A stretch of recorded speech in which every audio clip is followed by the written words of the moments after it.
नमस्कार दोस्तों, अभी हाल ही में रिजर्व बैंक ऑफ इंडिया ने ईएमआई टालने की अवधि को 3 महीने और बढ़ा दिया है। इसका मतलब ये हुआ कि अगर आपने होम या ऑटो लोन लिया है तो आपको अपनी ईएमआई टालने की सुविधा अगस्त तक मिल गई है। रिजर्व बैंक ने पहले से ही मार्च से मई तक ईएमआई टालने की सुविधा दे रखी थी, लेकिन बैंकिंग एक्सपर्ट का कहना है कि ये सुविधा बाहर से देखने में जितनी बेहतर लगती है उतनी अच्छी है नहीं। इसलिए अगर आप अपने लोन की ईएमआई को लेट करना चाहते हैं तो ये ज़रूर जान लें कि बैंक अगर आपकी ईएमआई को 6 महीने के लिए टाल रहे हैं तो उसकी वसूली भी ब्याज के साथ ले रहे हैं, यानी आपको ब्याज पर ब्याज देना पड़ रहा है। ऐसे में ज़रूरी है तो इस बात का आकलन कर लें कि ईएमआई टालना आपके लिए कितना ज़रूरी है। अगर नहीं है तो ईएमआई ज़रूर दें, वरना बाद में आपकी जेब से काफ़ी पैसा जा सकता है।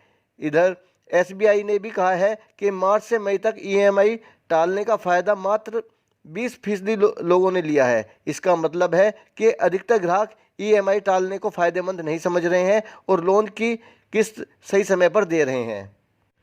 इंडियन बैंक्स एसोसिएशन ने कहा है कि अगर आपकी आमदनी वाकई कम हुई हो तो इस राहत का लाभ उठा सकते हैं, मगर आपको इस बात को जान लेना होगा कि आपको किस्त टालना है तो उस अवधि के दौरान आपको कुछ नहीं देना होगा, लेकिन बाद में उस पर ब्याज लगेगा और चुकाना होगा।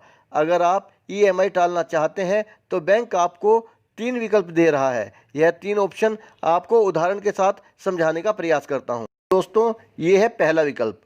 मोराटोरियम पीरियड में किस्त नहीं देने पर जो ब्याज बनता है अगस्त में उसका पूरा भुगतान ब्याज के साथ करना पड़ेगा। मान लीजिए किसी ने 29 लाख रुपए का लोन 20 साल के लिए लिया है तो उसकी ईएमआई 25,225 रुपये बनती है।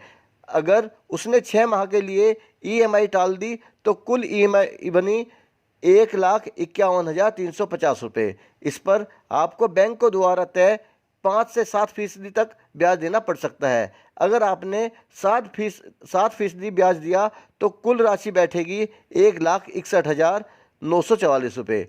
दोस्तों, दूसरा ऑप्शन आता है 6 ईएमआई को लोन के साथ जोड़ दिया जाए, लोन की अवधि ना बढ़ाई जाए मगर ईएमआई की राशि बढ़ा दी जाए। 29 लाख रुपए का लोन 20 साल की ईएमआई 25,225 रुपये करीब होती है। अब तक आप 12 किस्त निपटा चुके हैं और 228 किस्तें बाकी हैं।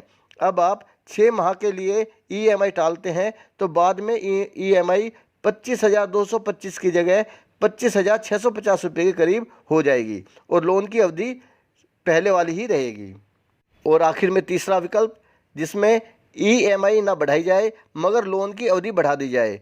29 लाख रुपए के 20 साल के लोन पर अब आप 6 माह के लिए ईएमआई टालते हैं तो बाद में आपकी 7 ईएमआई बढ़ जाएंगी। इसमें 6 माह की ईएमआई पर लगा ब्याज भी शामिल है। तो दोस्तों, आप अपने पसंद के हिसाब से विकल्प चुनने के लिए आज़ाद हैं। दोस्तों, ये थी आज की वीडियो। मेरे साथ जुड़े रहने के लिए मेरे चैनल को सब्सक्राइब करके साथ में बने घंटी के निशान को क्लिक करना बिल्कुल ना भूलें। वीडियो देखने के लिए धन्यवाद।